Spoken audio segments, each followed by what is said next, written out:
Hey everyone, welcome back to my channel. In this video, I'm going to show you how to make these super cool etched grilling tools for Father's Day.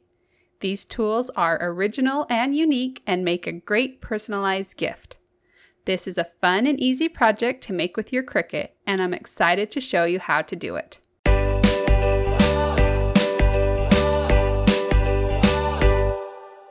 For this project, you'll need stainless steel grilling tools, some adhesive vinyl, and the color doesn't matter.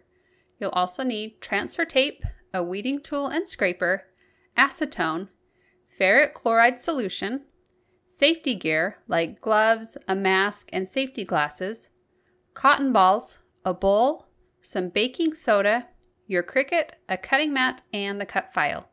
So grab your supplies and head over to your computer. The first thing we need to do is grab the SVG files we'll be using for this project. You can get them for free on my blog at burtonavenue.com. I keep all the SVG files for these projects that I make and share in my free SVG library. These files will work with all kinds of cutting machines and they're free to everyone. Once you're on my site, just click on Free SVG Files and then Free SVG Library. You will need a password to get into the library, and there are instructions on the screen if you need to get one. Once you're in the library, you can search for the file called Dad Grilling Designs. It will either be listed under the most recent projects and cut files or under the Father's Day category. You can also use your browser search to find it. I've added the unique code BA1539 after the file name to make finding the design a little bit easier. So once you've found the file, go ahead and click on that link, and the file will be downloaded onto your computer. Now when you download these files online, they come in a zipped folder, and you'll need to unzip or extract them before you can use them in Cricut Design Space. To do this, you'll need to go to the location where downloaded files are saved onto your computer. And for me, that's on my desktop. Once you're there, look for that zipped folder that we just downloaded and double-click on it. A new window will open, and somewhere you should see the option to extract or unzip. Click on that, and another window will open up. And this will show you where on your computer the unzipped files will be saved. And you need to remember this location because you'll have to get to it once you're in Cricut Design Space. So go ahead and click on that extract button, and those files will be unzipped and they're now ready to use in Design Space. So now we can head over to Cricut Design Space and start a new project. Once you're on the Canvas screen, you can click on the Upload button, and then click Upload Image, and then click on Browse. And now you'll want to go to the destination where those unzipped files were saved onto your computer. Once you're inside of the folder, you'll see several different file types listed, and we need to use an SVG file. But you'll notice on my computer, there's not an SVG in this list of files. And that's because SVG files show up on my computer as a Microsoft Edge HTML document. And they also sometimes show up as a Chrome HTML document. So if you don't see SVG in your list of files, be sure to look for one of those instead. So select the file and then click Open. Make sure it's the designs that you want to work with, and then click Upload. Select the design one more time and choose Insert Images. And now those designs will appear on your Canvas screen. So the first thing that we need to do is ungroup these designs so that we can resize them all individually. You'll notice right now that if I select any part of the design, it selects everything. So to break apart these different sayings, we need to right-click and choose Ungroup, and then that will separate these into 3 different sayings. So to figure out what size we need to make each of these different designs, we're going to need to go and measure our grilling tools. So first I'll work on this number 1 dad design. So I'm going to be putting the number 1 dad on this grilling fork. So the height of this is a little less than 1 inch, and the space from right to left that I want the design to fit within is about 2.5 inches.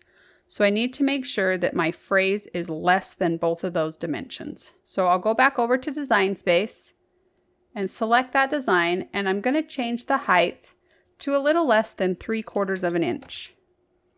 And when I do that, it changes the width to just under 2 inches. And that's less than the 2.5 inches I measured earlier. So I know that this size of the design is going to work. So I'll move this over here for a minute, and now I'm going to work on the Grill Master design. So I'm going to put the Grill Master design on these tongs, and I'm also going to measure these to see what size I can make that design. The tongs are a little bit taller than an inch, and I could make that design up to 4 inches wide. So I'm going to change the height of this to 0.8 inches. And that changes the width to almost 3.5 inches. So that will also fit perfectly on the tongs. The last part I'm going to resize is this Best Flippin' Dad. And I'm going to put this on the spatula. So I'm just going to measure up here at the top. And I know that I want to make my design a little bit less than 2 inches. And then I'm going to measure this way. And I don't want my design to be any taller than 2.5 inches. So this upper portion is what can't be any wider than 2 inches, but because this flippin' word is a little bit wider, I'm actually going to make the width about 2.25 inches. And that changes the height to 2 inches, which is perfect. And then I'm just going to draw a box really quick that's 2 inches wide. And then I'm just going to make sure that these letters up here are less than 2 inches. And you can see that they are. So I can delete the box, and I know that this design will fit on that spatula. So the last thing we need to do to each of these different phrases is turn them into a stencil. And we'll do that by drawing a box or a rectangle around each one. So I'll start with this design. I'll go back to Shapes and click on Square. Go up to the top here and click on Arrange and choose Send to Back. And that will just push the square behind my words.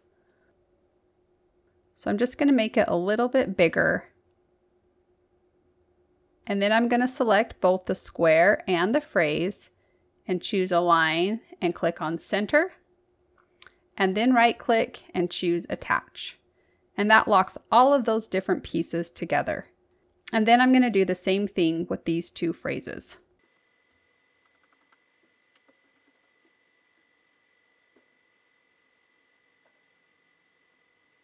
Just a note, when you're adding these squares and rectangles around your design, the actual size of them doesn't matter.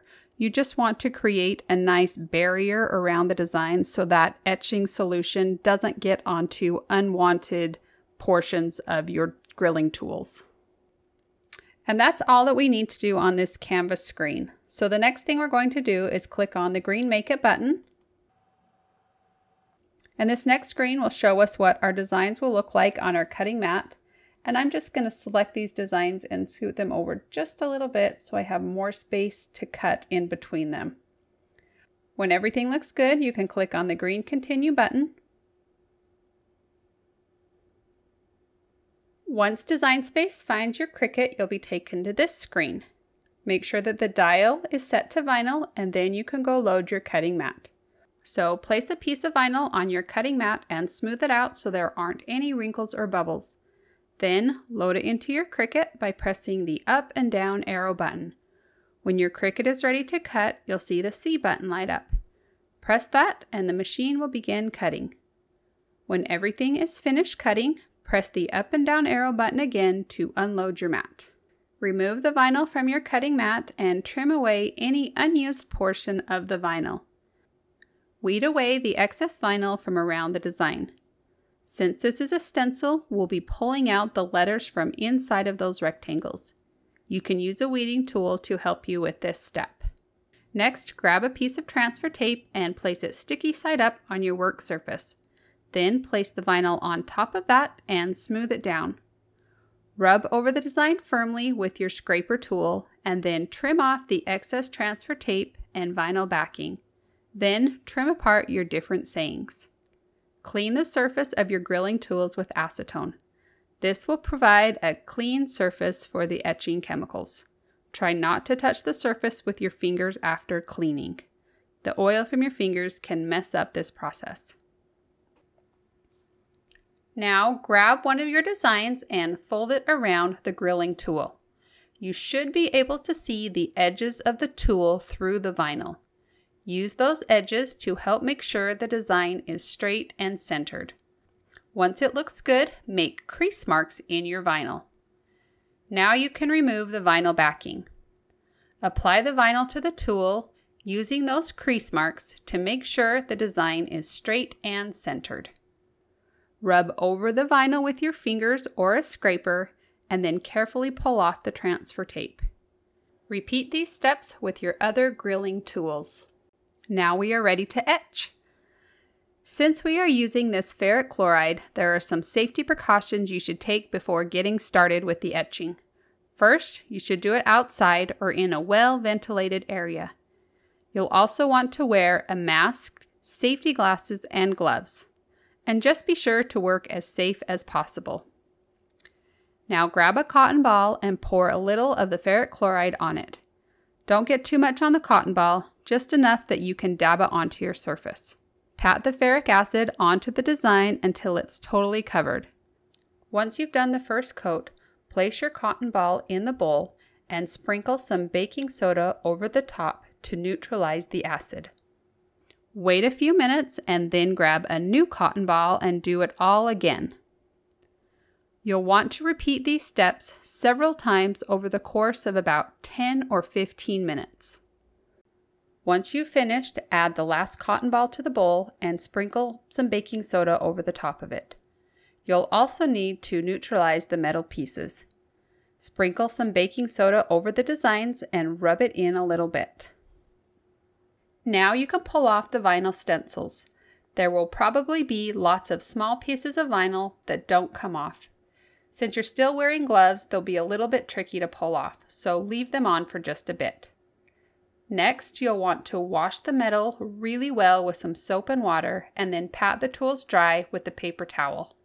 Now you can remove all those bits of vinyl.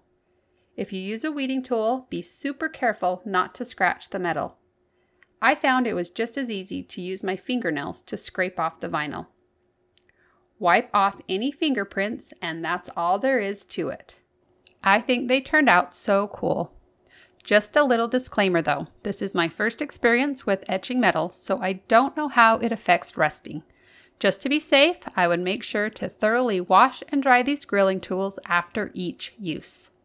If you like this project and want to see more like it, be sure to subscribe and click on that notification bell so you'll get notified each time I post a new video.